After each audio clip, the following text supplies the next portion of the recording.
jina la Bwana wetu Yesu Kristo. Bwana Yesu asifiwe.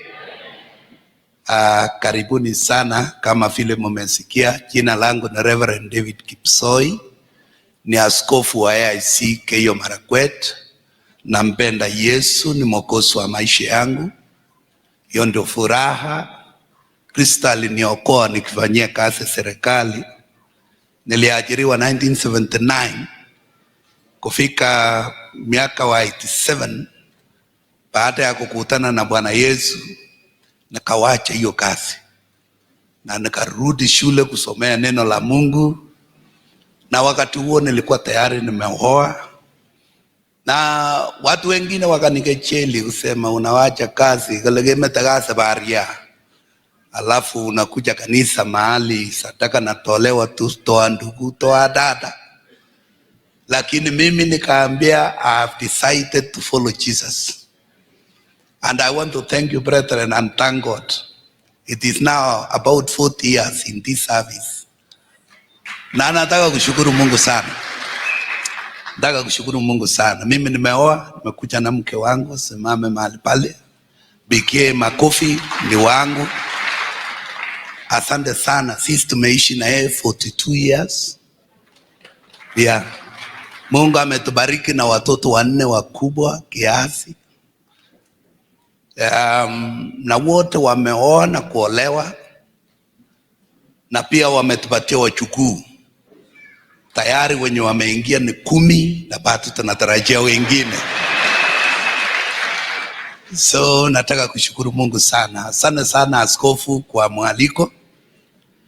Your Excellency, ulipokumbushwa juu ya hapa Kiemng'ane ulinibelgeo Marakwet, tutasema nini juu ya Kapsowar yenye watu wanaanza kukejeli, wanaanza kutoa sijui walipata wapi picha ya chengo lenye mekaa hivi, halafu wanakombea na hiyo kanisa ya Kapsowar. Wengine wanakejeli kusema the church iko juu sana, lakini akaclassify na wenye wanaishi. Yani kia cheba non seiti kutoka mage mochete imbago nyunya hata. Kumejege mwa ungongoi. Want to say thank you so much. Want to say thank you so much. Kasi ni kubwa. Na munikubalie kwa sababu mimi niko na maneno mengi, lakini munikubalie niende tu moja kwa moja. Na tuulizane maswali hapa mawili. Who qualifies kuchenga hii mahekalu? Na kwa nini tunachenga? The sanctuary is a great place. The sanctuary is a sacred place, devoted and dedicated to a deity for religious and national purposes. This church is not only for the church, it is not only for worship. It is also part of the national issues. When we talk about kuchenga, the Lord ordained the church and the state for the purpose of proclaiming His excellencies on earth. Kuna serikali mbili tu dunia. The kingdom of God, yenye tunasema kila siku Thy kingdom come. And because we are tunaelekea, na naomba wale wanaongea, mimi ni mwalimu, so if you are murmuring, please keep quiet. Yesu anasaliwa. Yesu anasaliwa next week kwa fikira zetu. Lakini Yesu hakusaliwa mtoto, alisaliwa mfalme.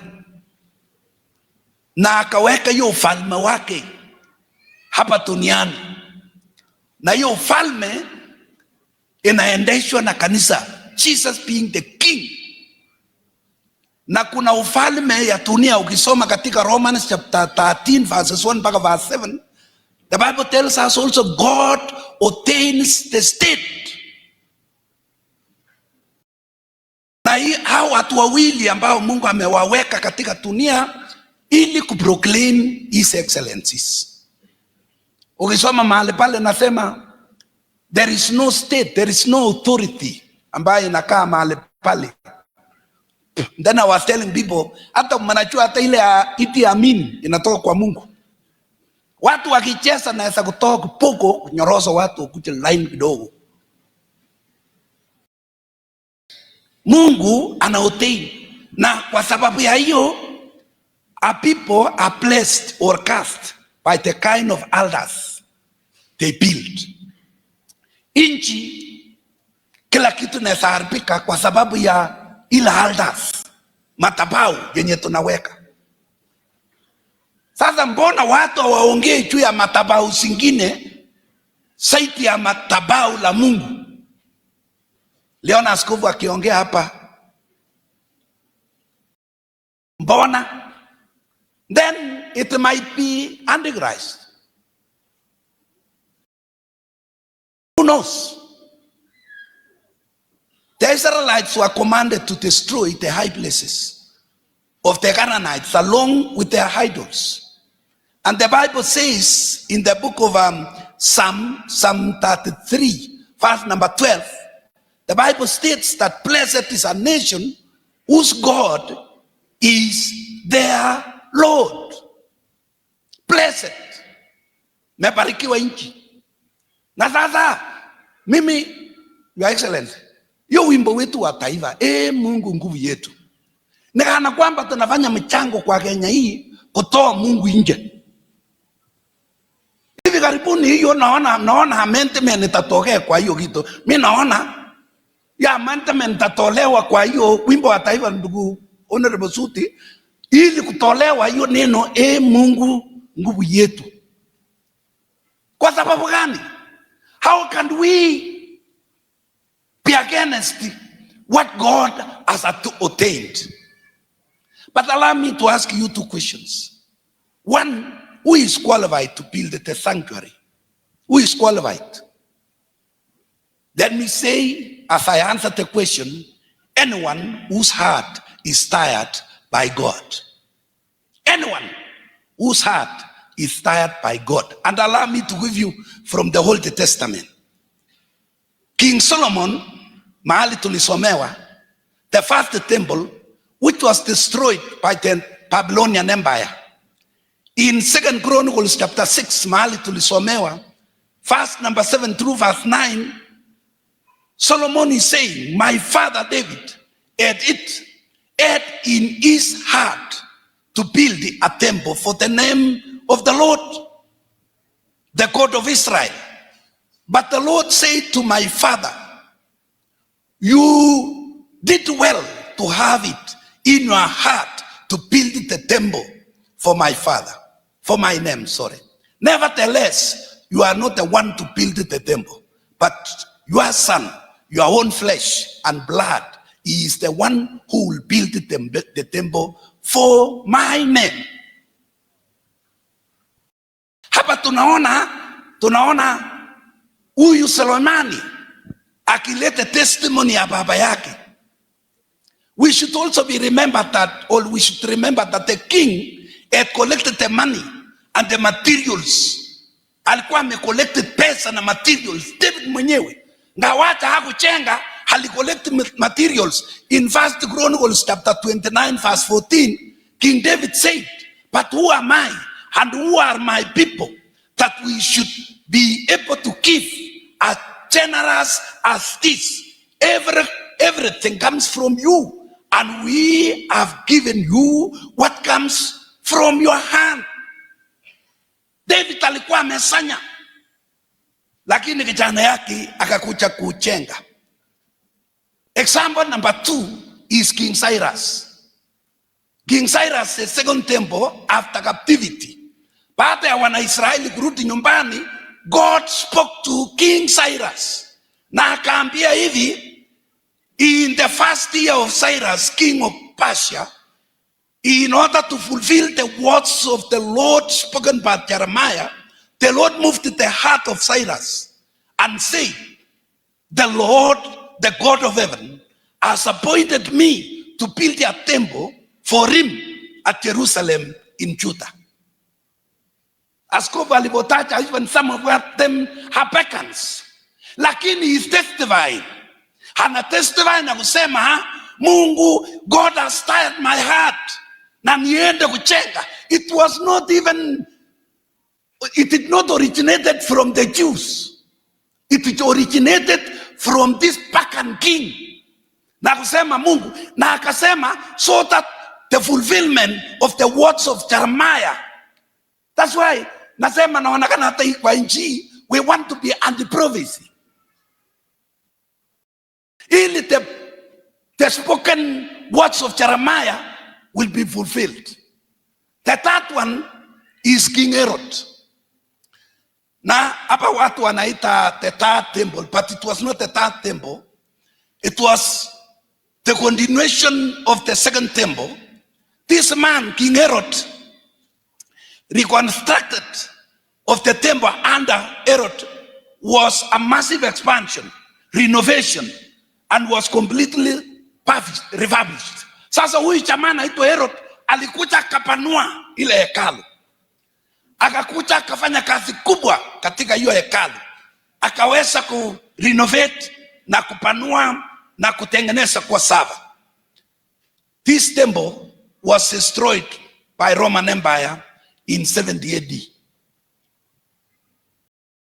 And the third temple that we are waiting is the one the Antichrist will come and build.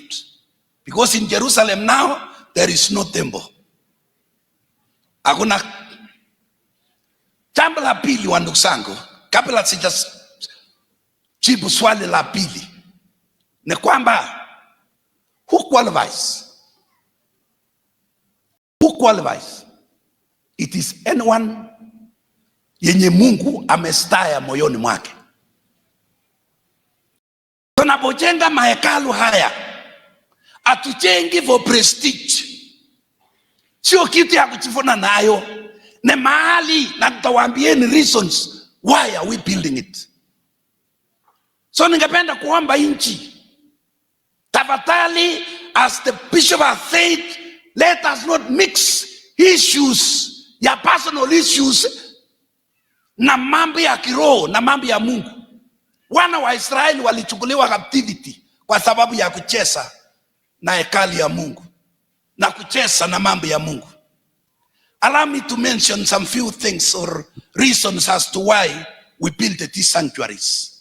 Number one, it is a place for offering sacrifices and worship. Na mahali pa kutoa matabiu. Oligibele egorosek. Kwa kapchi ni mag migoros. Emet ni mag ebele egorosek.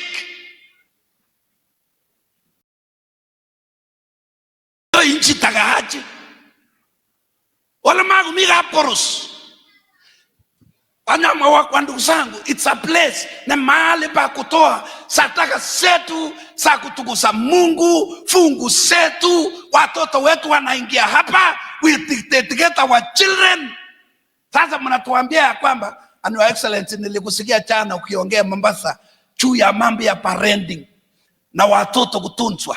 Na watu wa kila mahali imekuwa materialistic. It is only the church olitumigegire. Nige moyo kile this thing is wrong. Nganda mi policies kuna pressures kutoka nje hii ya human right ya kusema haki ya mtoto. Wajua there is a great problem kwamba mwalimu amekuwa disarmed. Hata maaskari hawa wamekuwa disarmed. Hata unakuta askari anaambia a criminal, I beg to arrest you. How do you beg a criminal yenye amekoko? You know, those are precious yenye inaanza kufinya, inafinya ile uwezo yenye Mungu alilete. So kitu ile ningependa kutacha ni kwamba kwa nini tuchenge ili tuweze kutoa sadaka zetu. Then the king in 2 Chronicles chapter 7 verse 1 through verses 7, lakini nitakusia verse number 4 and 5. The Bible says, the king and all the people offered sacrifices before the Lord. And the King Solomon offered a sacrifice of, get me very right, a sacrifice of 2,000 head of cattle and 120,000 sheep and goats. Atachota. 20,000 heads of cattle. Huyu mfalme anatoa ng'ombe 20,000.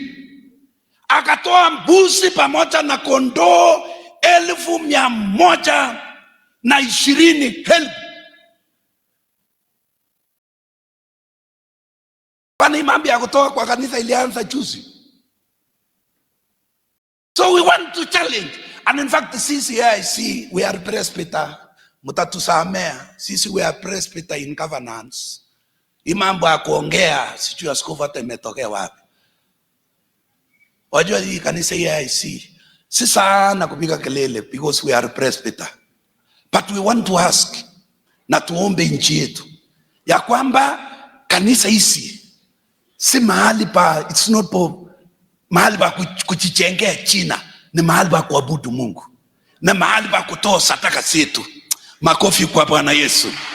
Ni mahali ulikubele kurusik, mambo ikawa namna gani, tunaenda kanisani. Your Excellency, let me remind you something. Kwa sababu pastor huyu bishop amechokora maneno hapa. Let me remind you something. Wajua wakati ile nyinyi mlikuwa hek, mlijaribu diplomacy, haikuwezekana. Mkajaribu lawyers, haikuwezekana. Mkajaribu nini, haikuwezekana. At the end of the day, kanisa ombeni. Na kweli kaombwa, tukaomba. Nakumbuka the last prayer ilikuwa Iten Kowanja, Your Excellency my governor. Nakumbuka hata watu ya wasingisho hapa walikuja, tukaomba Mungu, nyinyi tu mkafunguliwa. Kwa sababu gani? Kwa kanisa kuna dawa. Juzi, Your Excellency, I remind you, kabla sijataja, wakati miaka hiyo moja iliyopita, nchi ilikuwa hakuna mvua, njaa. Wewe mkajaribu methodologist, hebu tegeni iko namna gani? Mkajaribu, at the end of the day wewe ukatangaza a prayer day kuombea mvua, na mvua imenyesha mpaka leo. Sasa kwa nini tujenge hizi nyumba? Ni mahali pa kupeleka dhabihu zetu na dua zetu kwa Bwana. It is not something for prestige. Number 2, it is not to contain God in it. Sio mahali pa kufungia Mungu. Ukiona Solomon akasema nini katika mahali tulisomewa hapo nyuma katika 2 Chronicles chapter 6 verse 18. King Solomon asked a contrasting question. But will God really dwell on earth with human?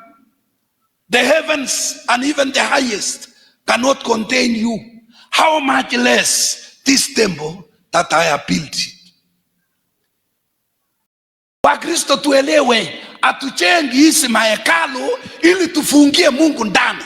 Kama sasa matini yote ya dunia, kila mtu anafungia Mungu ndogo ndani. Sasa wengine watapata kweli?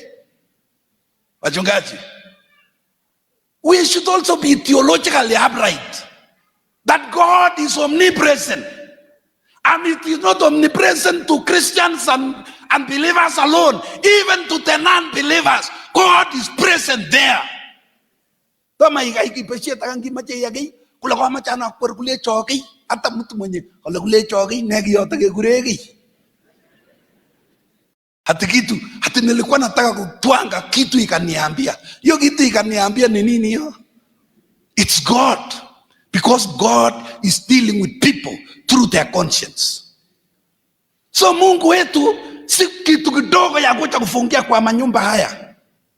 And in fact tuna kitu kidogo kama hii. And Yesu akasema atakaporudi mara ya pili mamiko itanyine tunaage. Na hii haiendi mbinguni. So kargat So msikuja hapa sasa msema chungeni kanisa. Chungeni, mnachunga kanisa hii kitu iende mbinguni. Chungeni mioyo za watu. Kwa sababu that is the church. Chungeni mioyo za watu. So we cannot contain God in a small thing. Solomon akasema sasa hii nyumba ndogo namna gani? Jambo la pili la tatu ni kwamba why are we building? It is a place of reconciliation. It's a place of reconciliation. Ukisoma katika 2 Chronicles chapter 6:22 mpaka 23. Nasema when anyone wrongs their neighbor, wakikucha katika nyumba ya Mungu, they reconcile. It's a place of reconciliation. Mahali watu wanapatana. Upatano uko ndani ya Mungu. Na tukiwacha sasa kujenga mahekalu, tutapata wapi mapatano? Tutapata wapi mapatano? Na kama sasa watu ambao tungepatanisha tunawatenganisha, then we are not doing the right thing. So hii nyumba ni ya kupatana. Ya karibu ya mwisho, kwa sababu mimi sitasema mengi. It is a place for prayer. God have said. 2 Chronicles chapter 6:24 mpaka 31.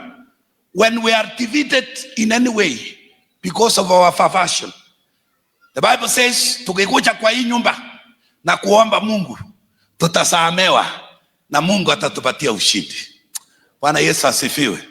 Hata Your Excellency, tukuju hata hii shida ya uchumi ya Kenya, hii tabu yote, unakumbuka tulipokuwa Kapteren wakati wa Thanksgiving wa PS Chris, ya kwamba hii shida yote yenye tuko naye, you know, and I want to tell you people, kimoja Kenya baman, not everything politics italeta solution.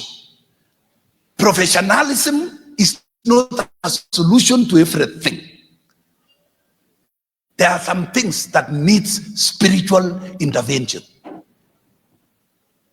That's why sema ikiwa kuna shida katika nchi, watu wakikuja, when heavens are shut up and there is no rain, as I have said, Biblia nasema tukikuja nyumba hii na kuomba, Mungu wa mbinguni atatufungulia.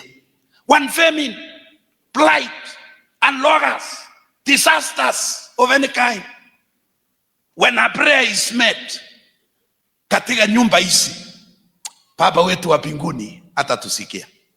Wajua hata mtoto akipotea kwa tumbo, wazazi, mtoto anapoteanga kwa tumbo, mnajaribu style yote, haiwezekani mtoto atoki.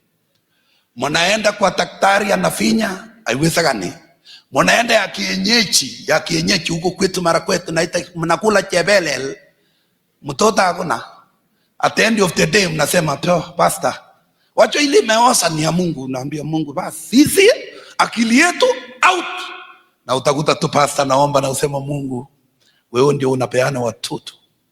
Na utakuta mama anapata mimba na jamii wanafurahi. Solution ya mambo mengi haitokani na political, professional, so that professionalism isiwe elevated too much. Na Your Excellency, mnikubalia tu niseme hii. Hata wale professional, anawacha niseme hii. Hata wala naharibu ni professionalism. Uliona kwa hii group ya wachenzi hapa, kuna moja alikuwa anaitwa procurement officer. Hapo unaona kwa hiyo jamaa anaitwa procurement. Hapo ndio iko kutu.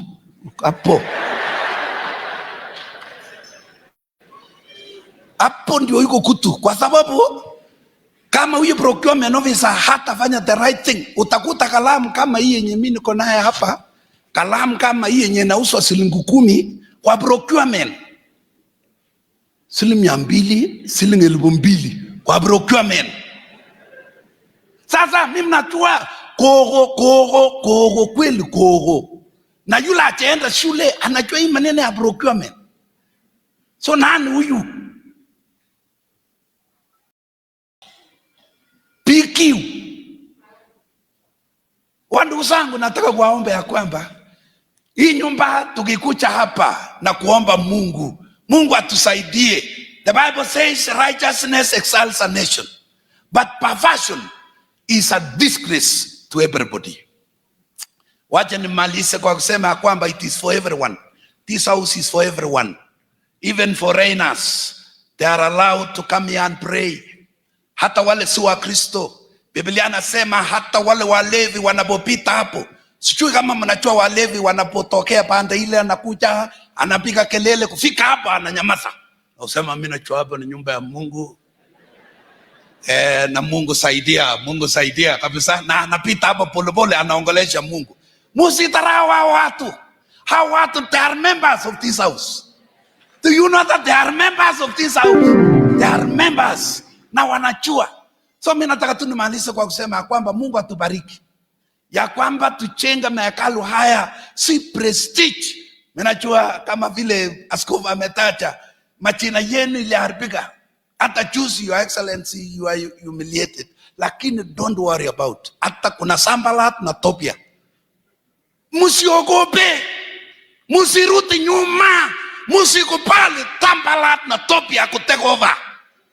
Nehemiah akasema, how can we leave such a noble task na kuja kuongea na nyinyi? Hata mimi naomba mwaka ujao, mwaka mpya, fungulia sisi matoleo ya kanisa peke yake, tuache hii ingine hii.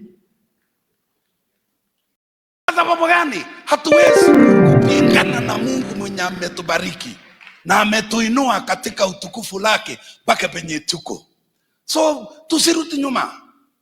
Juzi mimi nikaambia Wakristo, hakuna, tunakaa ngumu.